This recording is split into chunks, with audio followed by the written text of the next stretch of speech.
Hi everyone. I have been noticing on the videos on YouTube about people coming out about the church and the meanings of the church and the things that they're doing that aren't right. And it is true. I've been a part of religion my whole life. The things that they teach you are a lot of truth is in there.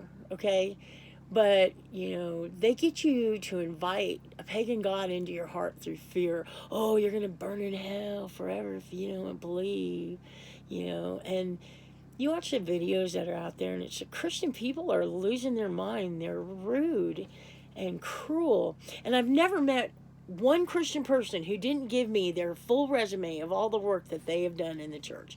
And I remember that. But if you look up the word church, it means Circe, goddess, daughter of Helios. Helios is the god of the underworld. Church is the daughter of Satan, right? When he was cast out of heaven, he was seeking worship. So he built all these places of worship, and all the people went to it, and he was teaching the word, and he put his names in there. That happened in like the 14th, 15th century. Constantine was the one that tried to get all religions to come together. Now they're doing it again right now. One world order. It's written, you guys. It's going to happen. Don't panic. So in Ezekiel 28, it talks about Satan having a breastplate, right? He only had 9 stones, but I think it's because of Adam's offspring. He had 9 sons. And the curse for Satan and Eve is that their spirit or their seed would always war with each other, which is the truth, man. Satan messes with women. Women are... I'm not even going to go into it. Anyway, so... forgot what I was talking about. Satan, he built these places of high worship to bring in people to teach them, right? Teach them things that don't mean much of anything. I always thought it was odd. Keep hearing the same sermons, keep hearing the same stories every holiday. You're worshiping. It's the worst time, you guys. Research the holidays you celebrate. It's pagan worship. You're worshiping other gods. I'm telling you, got to get rid of it. But so anyway, the priest, even today, you're the one that. So back to Job. I'm sorry. So Job, in chapter 1, the sons of Elohim came and presented themselves to their father, and Satan was there also. See, I think Satan is one of his sons.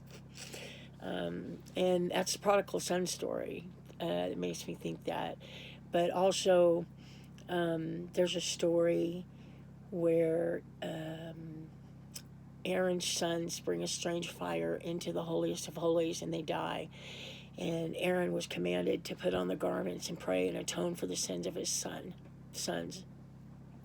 And a couple chapters later, Yahuwah told him to get 2 goats and to cast lots. The goat for Yahuwah was to be slaughtered, but the goat for Azazel was to be sent out into the wilderness to Azazel and to stand alive before the Most High forever, right? Because Jasher says that all sin is assigned to Azazel. I think there's a goat for him, for all the things that he did, because that's what he did in the wilderness. That's what he did in the garden with Eve. He got her to sin.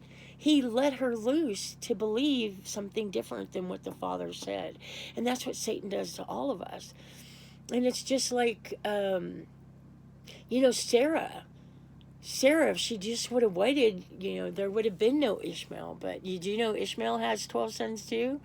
The slave and the free woman, right? Israel is made up of 4 women, 2 sisters who are free, and 2 slaves, two women that are slaves.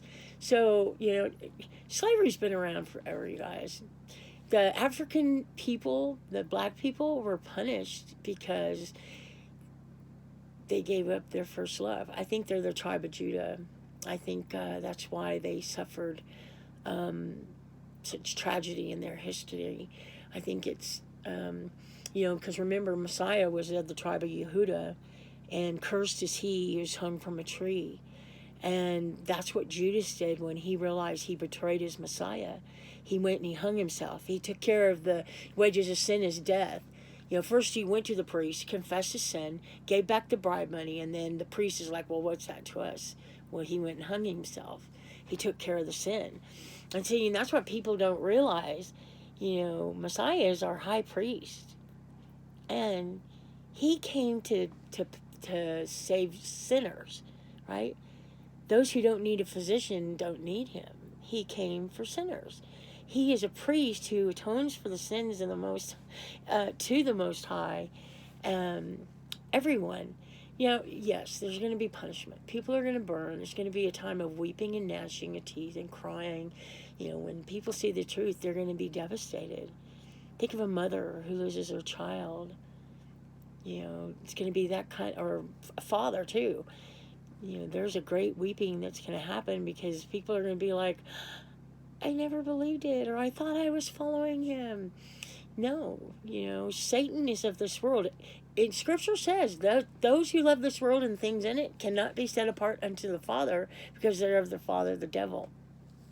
And it says that Satan built his high places of worship on every street corner and every byway, right? What is that? Churches. Well, Lyndon B. Johnson, he gave us separation of church and state, so churches could keep that tax money. Satan is ahead of the church. He has changed the holy names. And read Ezekiel 28. Satan was a priest. He wasn't a musician. Well, I don't know. He probably was. I mean, everybody can sing, and I can't play an instrument, but I love to sing. Anyway, you're right. A lot of people are bringing this information out into the public, and I'm glad, because it's time to come out of her, my people, so you do not share in her sins and receive of her plagues. Yisrael is a people who are set apart to their Father. Quit letting people teach you. Quit giving your money to a building and give it to the poor that surround you. Take that money and give it to someone that needs it. That's, the priest was to receive money for the temple, but they also were given money, but food. That's what the children of Israel tithed with, was food for the priests that lived in their land. Every tribe had to have land for the priest because it was the priest who atoned for sin. And then, of course, when Messiah came, we didn't have to do that anymore. And, life is in the blood. And the wages of sin is death. And Satan knows that. And that's why he's killing off everybody who's invited Jesus and Baal into their heart. He's killing people off. There's a punishment. I don't know how long. It says that the nations, the Gentiles, are going to trample the outer court for 1,260 days. That's 3.5 years. And then, what is very comforting, even in Ezekiel 28 at the very end, he says, believe in me and I'll protect you. Follow me, and I will prove myself. And that's why I want to get out there and test names. I hope you get out there and test names. You don't need me. I'd like to do it just so I can say, I told you so. But no, you don't need anyone to test those names. Asking for something that only he would know. But here, not here. Don't speak it out. Because Satan, remember, they're hanging out. They're listening to what you're saying, and they will perform it. Because he has authority over this earth. The Father gave it to him, you guys. And Yahuwah has to punish people. And that's who he punishes people with. Satan. Satan, because of his sin, he is the one that entraps people, leads them astray. He's the one that puts that mind of yours into action to do things that the Father says don't do. And so I hope you guys read Ezekiel 28, and I hope you read Exodus 28. And look, I have nothing against pastors. I've had some really amazing pastors. My favorite, his name is Bart. And when I was sick, he came to see me. And during that time when I was dying, you know, I was researching everything to make sure that I was going to heaven. And there's a lot of things that each of us go through. I don't know what you're going through. I don't know what answers you need, but I guarantee you, you ask the Father and you open that scripture, and He will answer you immediately. And if He doesn't answer you that way, He's going to answer you in a song, or He's going to send someone to say something. He loves you, and He's going to prove it to you. You know, Gideon put out a fleece to make sure that he was going to follow. You know, Father told him go kill some people, and he's like, well, can I see you do this first?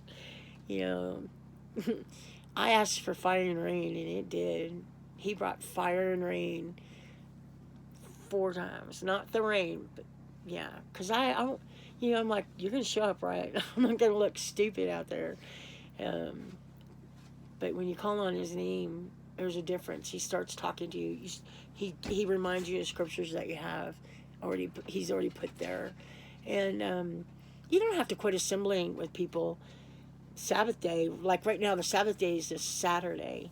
This is the second Saturday, and we are in Yahuwah's. This is the 8th month of Yahuwah's calendar, which we follow the sun, the moon, and the stars. Right? Look up, for your redemption draweth near. Anyway, my husband is learning how to do that, and he's getting really good at it because everything is based off the new moon. Hi, buddy. Hold on, I'll let you out. It's my dog. Anyway, he's got to go to the bathroom, so have a great day. Bye.